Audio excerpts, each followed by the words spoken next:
রবিবার প্রগতি play forum ও journalist recreation club মুখোমুখি হয় প্রীতি ক্রিকেট ম্যাচে। ভোলাকিরি মাঠে অনুষ্ঠিত হয় এই ম্যাচ। খেলা শেষ পর্যন্ত জেআরসি জয়ী হয়। প্রথমেই টস জিতে ফিল্ডিংয়ের সিদ্ধান্ত নেন জেআরসি অধিনায়ক। প্রগতি প্লে ফোরাম নির্ধারিত 16 ওভারে 6টি উইকেটে 100 রান সংগ্রহ করে, যেখানে সৌমেন দেব করেন সর্বোচ্চ 38 রান। জেআরসির তরফে বাপন দাস ও মনোজিৎ দাস দুটি করে উইকেট নেন। পাল্টা ব্যাটে কোনো উইকেট না হারিয়ে জেআরসি 11 ওভারে জয় নিশ্চিত করে। দলের হয়ে মেঘধন দেব 60 রান ও তাপস দেব 30 রান অপরাজিত থাকেন।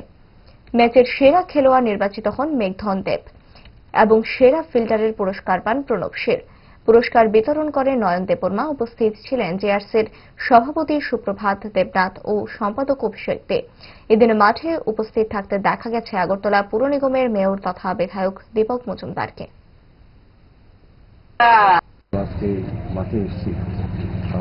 এটা জার্নালিস্ট রিক্রিয়েশন ক্লাবের উদ্যোগে আমি বলবো যে আজকে কালকে আমার অভিষেক ফোন করেছিল যে এই খেলায় দেখার জন্য। আমার যেটাতে অভিষেক বলার চেষ্টা করেছেন প্রথমবার বক্তব্যে আলোচনায়, এটা আমরা উৎসাহিত বা উৎসাহ প্রদান করে থাকি।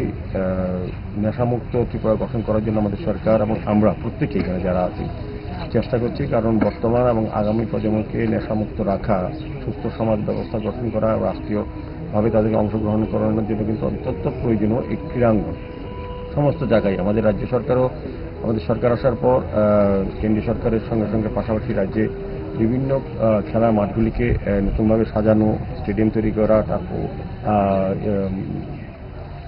ব্যবস্থা করা বিভিন্নভাবে আমরা দেখেছি। শুধু ক্রিকেট নয়, অ্যাথলেটিক্স হোক, হকির দিকে হোক, আমরা কিন্তু সিনথেটিক মাঠ আমরা পেয়েছি এর মধ্যে। তো সার্বিকভাবে আমি বলবো এই রাজ্যে যারা ক্রীড়ামোদী সংগঠনের সঙ্গে যুক্ত আছে, যারা ক্রীড়াপ্রেমী, তারাও চেষ্টা করছেন সরকারের পার্টি থেকে ক্রীড়াকে তুলে ধরার জন্য উদ্দেশ্য।